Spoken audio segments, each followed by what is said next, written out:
ஒரு மடாதிபதியோ அந்த சிலைக்கு பிராண பிரதிஷ்டை செய்திருக்க வேண்டும். நீ என்ன எந்த மடாதிபதி? ஏதாவது ஒரு சங்கரத்துக்கு மடாதிபதியாக இருக்கிறாரா மோடி? திருமாவளவன் சொன்னார், ரொம்ப அற்புதமா சொன்னார். திருமாவளவன் எப்படி சொன்னார்னா, சனாதன தர்மத்தினுடைய பிரச்சனை என்னன்னா, பிராமணர்கள் மட்டும்தான் கருவூலத்துக்குள்ள போக முடியும், அதனால்தான் நான் சனாதன தர்மத்தை எதிர்க்கிறேன் அப்படின்னார். நம்மை பொறுத்தவரை ஒரு கோவிலுடைய முறையில் யார் போறாங்களோ தயவு செஞ்சு போய் கடவுளை பார்த்துக்கிட்டும் ஆகம சாஸ்திரத்தின் படி. திருமாவளவன் சொல்றார், 6 மாசத்துக்கு முன்னாடி சனாதன தர்மத்தை ஏன் எதிர்க்கின்றோம் என்றால் பிராமணர்கள் தான் கருவறைக்குள்ள போக முடியும். இன்னைக்கு பிராமணர் இல்லாத மோடி அயோத்தியா கருவறைக்குள்ள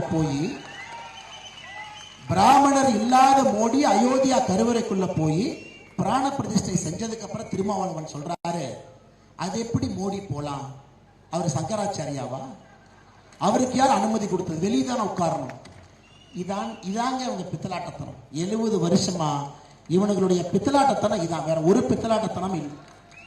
பிராமணர்களை திட்டி திட்டி திட்டி திட்டி அவங்க வேலையை செய்ய விடாம அவங்களை குடும்பப்படுத்தி அவர்களை வில்லனை போல சித்தரித்து தமிழக அரசியல் களத்தை மாத்தி விட்டாங்க. இதே வாயி 6 மாசத்துக்கு முன்னாடி பிராமணர் கருவறைக்குள்ள போறதை எதிர்க்கிறோம், அதான் சனாதன தர்மத்துக்கு எதிர்ப்புன்னு சொன்ன வாயி இன்னைக்கு பிராமணர் இல்லாத மோடி உள்ள போய் கிருஷ்ண பரமாத்மாவுக்கு தன்னுடைய கையிலே உயிர் கொடுக்கின்றார், பிராண பிரதிஷ்டை செய்கின்றார். அதை சொல்றாங்க. அது எப்படி மோடி உள்ள போலாம்? அவர் என்ன சங்கராச்சாரியாவா? வெளியே வரச்சு. ஐயா, இந்த திருட்டு பசங்களை விடவே கூடாது.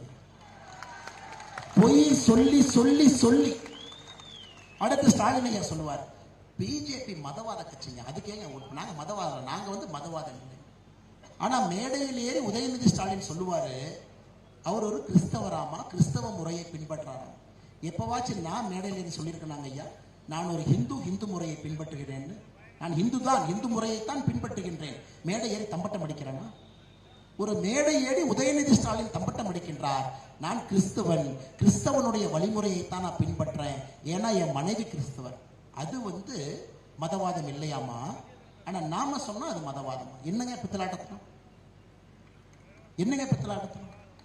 இன்னைக்கு உலகத்திலே 19 நாடுகள் அமைப்புகள் மோடி அவர்களுக்கு உயரிய விருது கொடுத்திருக்கிறாங்க. ஐயா, இந்தியால பாரத் ரத்னா இருக்கிற மாதிரி 19 நாடுகள் அமைப்புகள் மோடி அவர்களுக்கு அந்த நாட்டினுடைய அமைப்பினுடைய உயரிய விருது. அதுல 8 இஸ்லாமிய நாடுகள் தன்னுடைய உயரிய விருதை மோடி கொடுத்திருக்காங்க. அதனால உதயநிதி ஸ்டாலினுக்கும் அவங்க அப்பாவுக்கு சொல்றேன், கட்டார் எமீர்லாம் உன்னைய பேலஸ்குள்ளே விட மாட்டார். பேலஸ் வெளியே குதிரையில் ஆயிரத்தில் நிக்க வைப்பாங்க.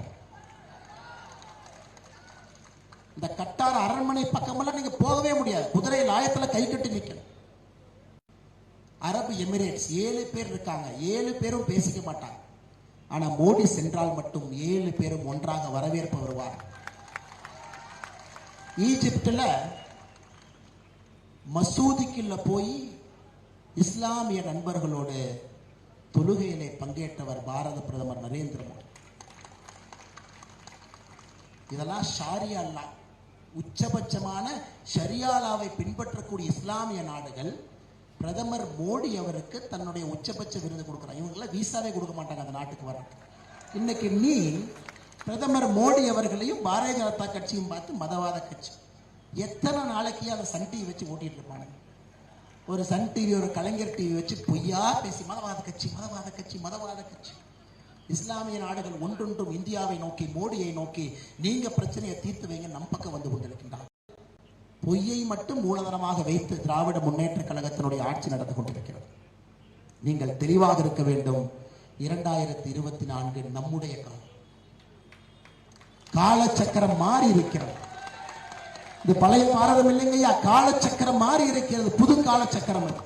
பாரத பிரதமர் நரேந்திர மோடி அவர்கள் அயோத்தியாவிலே சொன்னது போல இது புது காலச்சக்கரத்திலே, புது பரிமாணத்திலே நாமல் பயணிக்க ஆரம்பித்திருக்கின்றோம்.